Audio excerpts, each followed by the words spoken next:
Hi guys, കഴിഞ്ഞോടി പറഞ്ഞതുപോലെ ഇന്നാണ് നമുക്ക് ഓണപരിപാടി. അതിനുവേണ്ടി ഞാൻ രാവിലെ തന്നെ കുളിച്ച് സെറ്റ് ആയി കോസ്റ്റ്യൂം ഒക്കെ ഇട്ട് വീട്ടിൽ നിന്ന് ഇറങ്ങാൻ നിൽക്കുമ്പോൾ അതാ മോനെ മഴ പോയത്. ഞാൻ വണ്ടി എടുത്ത് നേരെ കോഴിക്കോട് നമ്മളെ സ്പോട്ടിലേക്ക് നേരെ വിട്ടു. അവിടെ എത്തിയതാ ഈ കാണുന്ന സ്ഥലത്ത് ഞാൻ വണ്ടി പാർക്ക് ചെയ്തിട്ടു. വണ്ടിയാണ് എന്താ ലുക്കിലേ. അപ്പോഴാണ് ഞാനൊരു കാര്യം ശ്രദ്ധിക്കുന്നത്. ഈ മഴ കാരണം വണ്ടിയും ഒന്ന് ഫുള്ള് ചളി വെച്ചിനി മുണ്ടിലേക്ക്. അപ്പോഴേക്കും ഇമ്പളെ അക്ഷയ എത്തി. ആടുന്ന ഒരു 1.5 മണിക്കൂർ വെയിറ്റ് ചെയ്യിപ്പിച്ച് തെണ്ടിയാണ് ഇതാ ഈ വരുന്നത്. എന്തായാലും നമ്മളെ ചെക്കന്റെ മുതലുണ്ടെങ്കിൽ ആട് നമ്മളെ വണ്ടിക്ക് ഒരു അടുത്ത സ്പോട്ടിൽ, അതായത് നമ്മളെ പിള്ളേരെ പിക്ക് ചെയ്യണം. അതിന്റെ ഇടയ്ക്ക് നമ്മളെ മച്ചാൻ എന്തൊക്കെയോ പറയുന്നത്. ചെക്കന്മാരെ പിക്കാൻ പോയിട്ടാണെങ്കിലോ ഓലയുടെ നിൽക്കുന്ന നോൾക്ക് മനസ്സിലാവുന്നില്ല, ഞാൻ ഐഡിയ ഞാക്ക് മനസ്സിലാവുന്നില്ല. അങ്ങനെ നമ്മൾ നേരെ വന്നപ്പോൾ ഇനി അങ്ങോട്ട് റോഡിലിട്ടോ. ആദ്യം തിരിച്ചു വന്ന കാഴ്ച ഞങ്ങൾ കാണും. അവസാനം നമ്മളവരെ കണ്ടുപിടിട്ടോ. ഒരു 10 മിനിറ്റിന് ശേഷം നമ്മളെന്തായാലും ഇവരെ കണ്ടുപിടിച്ചു. അവിടെ ഞങ്ങളെല്ലാവരും നേരെ സ്പോട്ടിലോട്ട് പോയിട്ടു. അങ്ങനെ ഞങ്ങൾ നേരെ സ്ഥലത്തിട്ടു. പരിപാടി നടക്കുന്ന ഒരു ഓഡിറ്റോറിയത്തിൽ നിന്നിട്ടു. അങ്ങനെ പാട്ടും ഡാൻസും ഒക്കെ ഓരോന്നും അങ്ങോട്ട് തുടങ്ങിയിട്ടു. ഞങ്ങളുടെ ഡാൻസ് സൈഡിൽ കൂടി വേറെ നടക്കുന്നു. അത് കഴിഞ്ഞ് ഓണത്തിന് അരങ്ങേറുന്ന 11 സ്പൂണും ബലൂൺ പൊട്ടിക്കില്ല അങ്ങനെ കുറെ പരിപാടി ഉണ്ടായിരുന്നു. പിന്നെ ഇതാണ്ടോ ഞങ്ങളുടെ പൂക്കളം. ഓണത്തിന് നടക്കുന്ന പൂക്കള മത്സരം തന്നെ ഉണ്ട്. അടുത്തടുത്ത് വേറെ പൂക്കളൊക്കെ ഉണ്ട്. അത് കഴിഞ്ഞ് പോലെ നമ്മളെ മെയിൻ വടംവലി.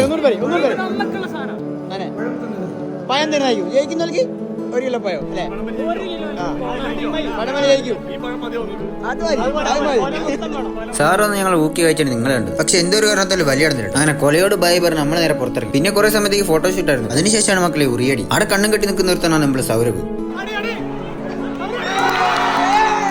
ഉറുക്കി വരാൻ കുറെ ആൾക്കാരെ തലയും കൈ കടിച്ചു പൊട്ടിച്ചിട്ടുണ്ട്. തലയും കൈ കടിച്ചു പൊട്ടിച്ചാൽ എന്താ ചെക്കനുണ്ടോ ഫസ്റ്റ് അടിച്ചു.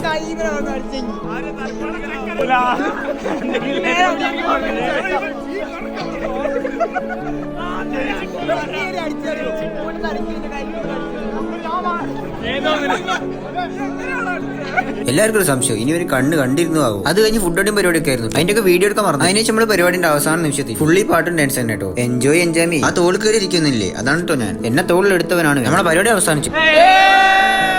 അങ്ങനെ പരിപാടിയൊക്കെ കഴിഞ്ഞ് നമ്മളെ നേരെ പോകാൻ കേട്ടോ. ഞാൻ വണ്ടിട്ട് നേരെ നാട്ടിൽ. അങ്ങനെ ബാലുശ്ശേരി എത്തിയപ്പോൾ ഞാനൊരു കൂൾ ബാർക്ക് കഴിച്ചിട്ടേ അവിടെ ഒരു വലുതേ കുടിച്ചു. കുഴപ്പമില്ല, ടേസ്റ്റ് ഒക്കെ കിട്ടും. അത് കുടിച്ച് എൻ്റെ ഒരു ലൈമ് വാങ്ങി കുടിച്ചിട്ടോ കഴിച്ചിട്ടേ. അതും കഴിഞ്ഞ് ഞാൻ നേരെ വീട്ടിലേക്ക് പോയിട്ട് ഇവിടുത്തെ ഡ്രസ്സ് മാറ്റി നേരെ പുറത്തിറങ്ങി. ബാക്കി അടുത്ത വീഡിയോ കണ്ടോ. എന്നാ ശരി, ഒന്ന് സബ്സ്ക്രൈബ് ചെയ്തിട്ട് പോയി കളി.